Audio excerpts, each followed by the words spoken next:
Du champagne de prestige bio, ça existe. J'ai poussé les portes de la maison Telmont qui depuis quelques années s'inscrit dans une démarche écologique.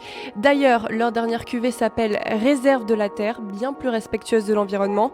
Et on vous explique pourquoi. Voilà, c'est celle-là. C'est celle-là la nouvelle cuvée, Telmont Réserve de la Terre. C'est ça le futur de notre maison. C'est la première cuvée bio de la maison Telmont qui est éditée à 64 800 bouteilles. Telmont, maison de champagne depuis 1912, lance il y a 3 ans un projet inédit, baptisé Au nom de la Terre. Le but, produire du champagne de grande qualité en réduisant au maximum son empreinte carbone. Un programme qui séduit Leonardo DiCaprio. L'acteur, connu pour ses engagements écologiques, décide même d'investir dans le champagne Telmont.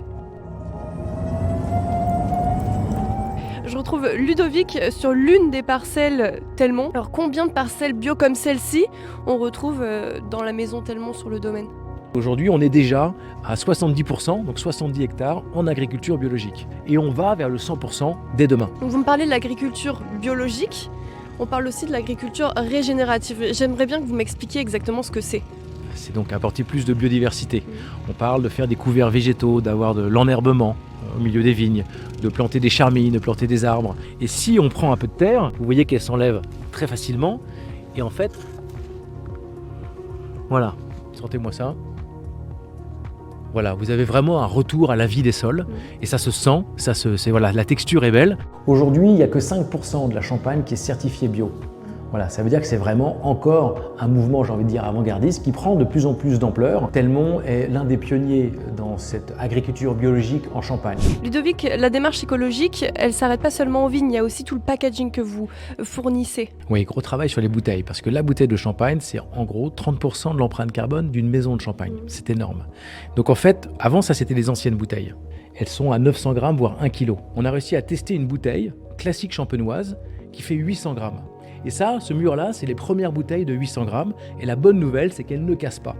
Fini les bouteilles transparentes également ? Ah oui, bien sûr. Les bouteilles transparentes, c'est 0% de verre recyclé. Alors que celles-là sont à 87% de verre recyclé. Donc forcément, on arrête le rosé et le blanc de blanc dans des bouteilles transparentes. Maintenant, elles dorment dans des bouteilles vertes.